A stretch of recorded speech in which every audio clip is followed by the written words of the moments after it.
Hello, Sagittarius. These are going to be your guidance cards for the week of December 13th through December 19th.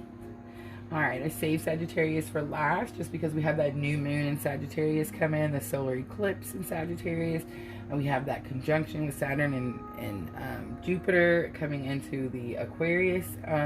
So it's the new age of Aquarius is happening. I'm sure you've heard of that already. If you haven't, just make sure to do a little research and look that up.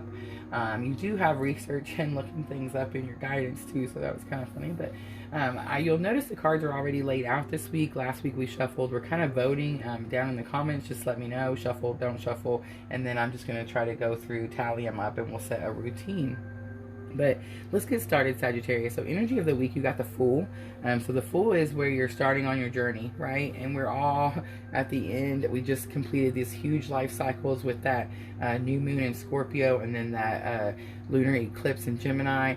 So we just got done with all that completion, and now we're all kind of collectively as a whole in masses, right? Getting ready to start off on our awakening. We're starting off on a new part of our journey, and the Fool is very much representing of that. You can see he's stepping off the ledge. He doesn't have a care. He's ready to go. Now, kind of contradicting that is your challenge or obstacle for the week that you might face. You got the Queen of Wands. So the Queen of Wands is someone who's like really self-assured. She's really confident in herself. So I feel like because it's in your challenge or obstacles, it is time for you to take this leap, for the Fool's leap. It's time for you to start this new journey, but you might be feeling a little self-conscious. You might be having like low self-esteem. You might not have the confidence. You feel like you don't have the confidence that you need to be able to start this journey. But a lesson that you've already learned that can help you with this challenge or obstacle, you got the it's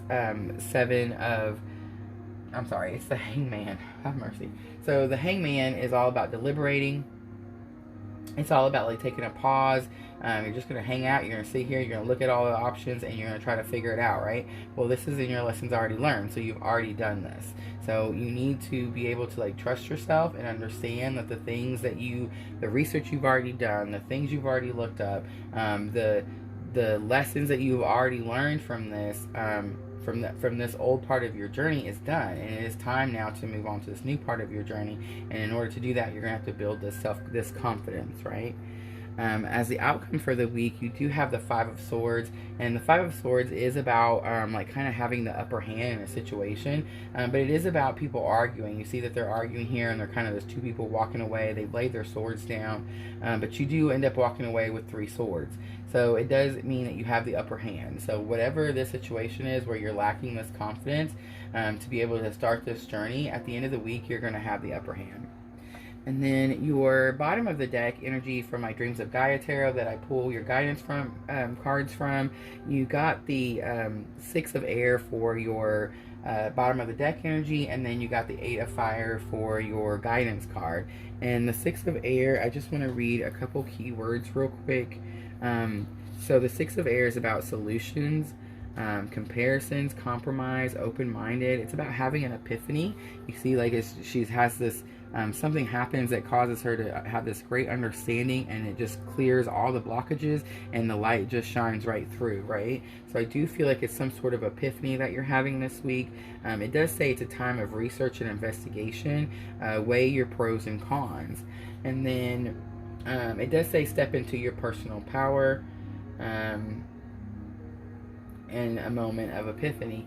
And then, of course, your 8 of Fire is one of my favorite cards. It's the Phoenix Rising, right?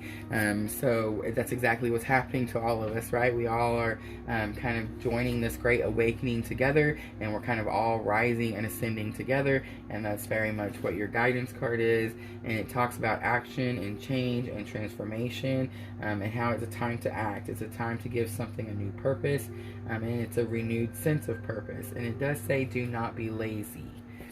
So I do feel like you do have some sort of epiphany coming with what your purpose is, what this next part of your journey entails, and how you're going to move into that direction. And I feel like this is what's all happening this week, because we're going to have all these new ideas come into us with that new moon of Sagittarius that comes in this week. And then your Moonology Oracle Sagittarius, it says you got the new moon in Cancer. You and your loved ones are safe. All right, Sagittarius, I feel like that is your guidance for the week. Have a great week, and thank you so much for watching. And as always, if this feels like your tribe, please subscribe.